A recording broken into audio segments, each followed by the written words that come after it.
दिल्ली विश्वविद्यालय का 100 साल का इतिहास हो चुका है। पहली प्रिंसिपल पे एफआईआर हुई है और मेरे केस में साथियों ये जानना जरूरी है, there is also a big fish in the pond, that is registrar.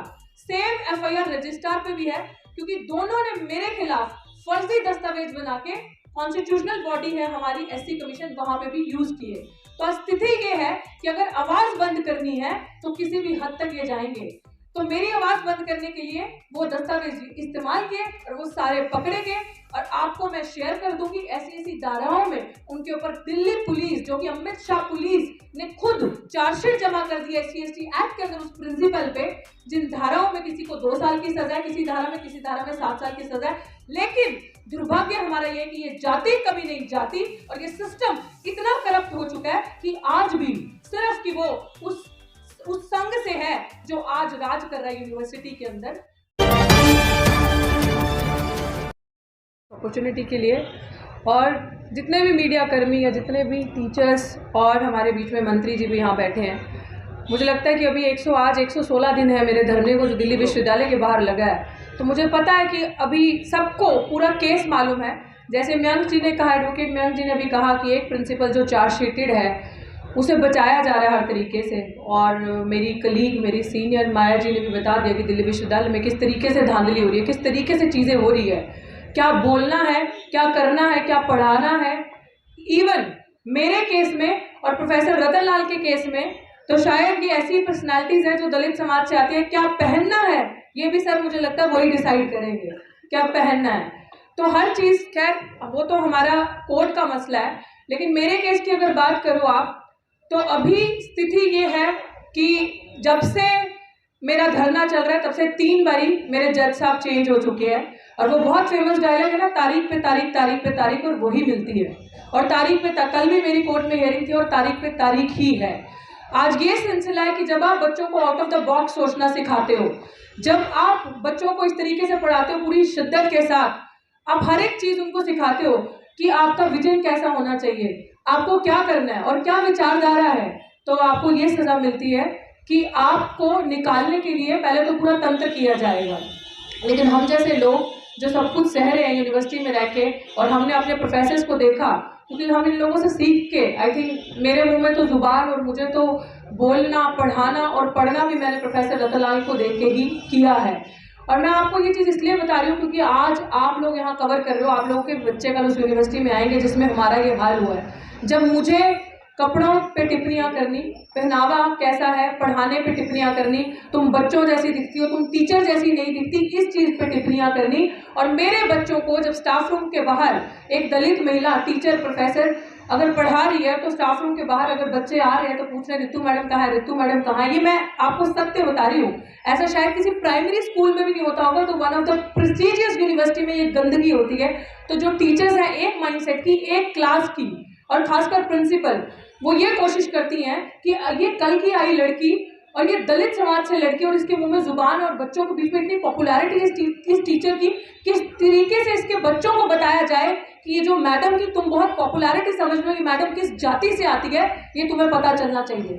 ताकि जो बच्चों का सोच है, जो 2014 के बाद से खासकर आपने जो आरक्षण के प्रति नफरत देखी है और दलित, आदिवासी और पिछड़ा समाज के प्रति नफरत देखी है कि हम लोगों के अंदर मेरिट तो है नहीं, हम लोग सिर्फ आरक्षण की वजह से आते हैं, उनके दिमाग में एक चीज़ फिट इन हो जाए कि इन लोगों को कुछ आता है नहीं है और ये तो इस कैटेगरी से है। ये मेरी प्रिंसिपल ने मेरे सामने एक बार नहीं, बहुत सारे इंसिडेंसेस में मेरे बच्चों को, मेरे बाकी क्लीग्स को, मेरे कलीग्स से मुझे ये मैसेज पहुंचाना कि आवाज़ बंद कर लो वरना बहुत गलत होगा तुम्हारे साथ। जब मुझे इन सारी चीज़ों का फर्क नहीं पड़ा तो आप सोचिए कि एक प्रिंसिपल, मैं तो आज कहूँगी कि ये गुंडाई व्यवहार की ऐसी महिलाएं, क्रिमिनल, खैर इनका तो बहुत पहले ही बहुत कुछ हो जाना चाहिए था। लेकिन जब उनको लगा कि इस लड़की को कोई फर्क नहीं पड़ रहा, तो ड्यूरिंग कोविड, जितने भी प्रोफेसर्स मेरे यहाँ बैठे हैं, मैं आप सबको ये चीज़ बता दूँ कि कोविड के दौरान आप सबको पता है कि MHRD की स्ट्रिक्ट गाइडलाइंस थी, सेटल लॉ जिसे हम कहते हैं, कि यू कैन नॉट रिप्लेस और remove ad hoc with another ad hoc. उस टाइम पे मुझे रिप्लेस किया गया, रिमूव किया गया और मेरी पोस्ट को एडवर्टाइज करके इंटरव्यू रखा गया। तो मैंने कोर्ट का सहारा लिया।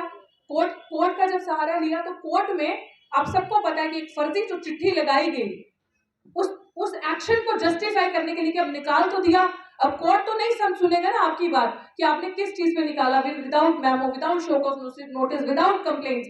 तो वो जो एक झूठी चिट्ठी लगाई और झूठे 35 बच्चों के सिग्नेचर्स, जब हम कोर्ट में भी जो हमारा मैटर चला, जब सर्विस मैटर से जब वो दस्तावेज पकड़े गए तो वो क्रिमिनल मैटर बना, वो स्टोरी सब आपको पता है। जब क्रिमिनल मैटर बना तो SC/ST एक्ट के अंदर FIR दर्ज हुई।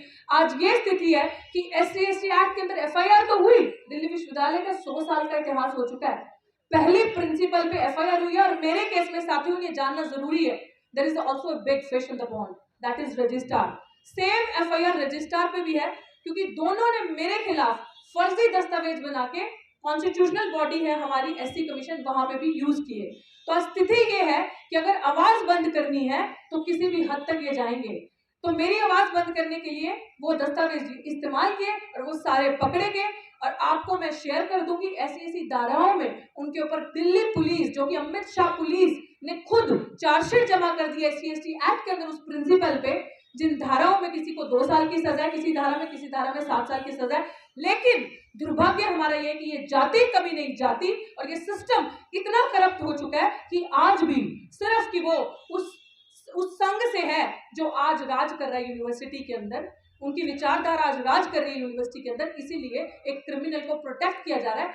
और ये आपको बताना क्यों जरूरी है, ठीक वहां पे प्रोफेसर रतन लाल बैठे हैं, मैं बार बार ये चीज कहती हूँ कि आपने कभी उनकी पब्लिकेशंस देखी हैं, कि आपने नंबर ऑफ बुक्स जो उन्होंने पब्लिश की है देखी है। ठीक ऐसे ही डॉक्टर सविता रॉय, जो कि अपने आप को बीजेपी और संघ की बताती हैं, वो भी प्रोफेसर है और ये भी प्रोफेसर है। मेरे को धरने पे क्यों बैठना पड़ा साथियों, आज 116 दिन हो गए, बार बार बता रही हूँ, सिर्फ इसलिए कि वो एक प्रोफेसर यूनिवर्सिटी के अंदर, सविता रॉय और ये रतन लाल प्रोफेसर, जब इन पे एक फर्जी मुद्दे पे FIR की जाती है और वो पूरे षड्यंत्र के तहत फर्जी मुद्दे पे FIR की जाती है, और जब ये प्रमोशन के लिए जाते हैं और वही यूनिवर्सिटी, वही कॉलेज इनको कहता है कि आपको प्रमोशन नहीं दिया जाएगा क्योंकि आपके ऊपर FIR है। FIR कोर्ट में मैं भी थी जब इनका केस चल रहा था, जज भी हंस रहा था, लोग सुन के कि ये कोई मुद्दा है जिसपे FIR है, और इनका प्रमोशन रोका और इनको बाहर जाने के लिए, फॉरेन में जाना था, अपना पेपर प्रेजेंट करने के लिए बाहर रोका। और उसी कॉलेज की दूसरी professor criminal Savita Roy, Daulatram college की प्रिंसिपल, उसको ऊपर SC/ST स्पेशल एक्ट जो उसमें चार्जशीट है, लेकिन वो अभी भी कार्यरत है, अभी भी पे एंड पर्क्स उस कुर्सी पे बैठ के सब ले रही है, और ये हाल। और तीसरी कड़ी में आते हैं हमारे प्रोफेसर लक्ष्मण यादव, मुझे बताने की जरूरत नहीं है, आप सब समझ सकते हो उनके अंदर जो प्रतिभा है, जो टैलेंट है। मुझे नहीं लगता कि मुझे बताकर, मुझे लगता है कि मैं बहुत छोटा कर दूंगी उस चीज को। ये वही है कि जिसके मुंह में जुबान है उसके साथ यही किया जाएगा, और यही हो रहा है यूनिवर्सिटी में। शायद हम लोग सामने आए हैं, लड़ रहे हैं सिर्फ इसलिए, और आज आई थिंक ये प्रेस कॉन्फ्रेंस भी आज इसलिए कि कब तक आखिर कब तक ये हेजेमनी, ये चीज, ये पितृसत्ता, ये क्रिमिनल माइंडसेट के लोग एक विचारधारा के लोगों को, मूर्खों की जमात को इकट्ठा करके यूनिवर्सिटी में रखेंगे, और जिनके अंदर टैलेंट है, पोटेंशियल है, उनको गिनती से बाहर किया जाएगा। और असली टारगेट विचारधारा तो है ही, कोई भी इनके खिलाफ बोलेगा, वो किसी भी समाज का है, वो डेफिनेटली निशाने पे है, लेकिन सबसे बड़ा अगर निशाना है वो SC/ST OBC मिनॉरिटीज है, ये आप याद रखिएगा। और यही चीज जो लक्ष्मण यादव के साथ हुई, 14 साल की पढ़ाई 14 मिनट में डिसाइड किया गया। और अगर मैं यहाँ इस मंच के माध्यम से ये भी बोलना चाहती हूँ कि किसी को अगर ये गलतफहमी है कि उनको तो बहुत सिस्टमैटिक तरीके से निकाल दिया ना, कि एक इंटरव्यू किया और लक्ष्मण यादव जी को निकाल दिया और ये तथ्य और ये दे दिया, और ये क्रिमिनल्स क्या कहते हैं, अजी हमने तो एक OBC को हटा के OBC ही रखा ना, हमने डॉक्टर रितु की जगह एक SC को हटा के SC ही रखा ना। नो, ये सत्य नहीं है, ये क्रिमिनल माइंडसेट है, ये क्रिमिनल केस है, कोई मॉरल ग्राउंड्स भी होते हैं किसी चीज की, ये इसके ऊपर अगर आप कार्रवाई करोगे तो अंदर से बहुत चीजें अनफोल्ड होंगी, और हम उसके लिए तैयार हैं। और मुझे लगता है ये लड़ाई सड़क से संसद तक जाएगी। और अभी हाल ही में मैं अपनी बात खत्म करूंगी, हमारे बीच में जब सांसद साहब मनोज झा जी हमारे प्रोटेस्ट पे आए थे कुछ 4 दिन पहले, तो उन्होंने ये बात बहुत अच्छे तरीके से कही थी कि अब भूल जाओ कि संसद से न्याय मिलेगा, कि संसद तुम लोगों के लिए कुछ करेगी, क्योंकि वो आवारा हो चुकी है। तो तुम्हें लड़ाई अगर लड़नी है तो रोड, सड़क इज ओनली ऑप्शन। तो आप सब भी तैयारी कर लीजिए, हमने अपनी कमर बांधी है। तो I think sir you live long, I just took your name, जय भीम सर। तो मुझे लगता है कि हमारी लड़ाई की बारी आ चुकी है कि अब वो वक्त आ चुका है कि संसद अगर आ रहा है तो सड़कें सुनसान नहीं रहनी चाहिए। मेरे साथी लक्ष्मण से मैं कहूंगी, और प्रोफेसर रतन लाल सर भी बैठे हैं, मनोज झा जी, सबको मैं कहूंगी कि हम तैयार हैं। 116 दिन से लड़ाई लड़ रही हूँ, ये 3 डिजिट्स है, ट्रिपल डिजिट, अगर ये 4 में भी बदल जाए तो भी 1 इंच भी पीछे नहीं हटूंगी। इसी तरीके से अपनी लड़ाई लड़ूंगी जब तक ये क्रिमिनल्स अपने सही घर नहीं पहुंच जाए, जो कि सलाखों के पीछे है। शुक्रिया। जय भीम।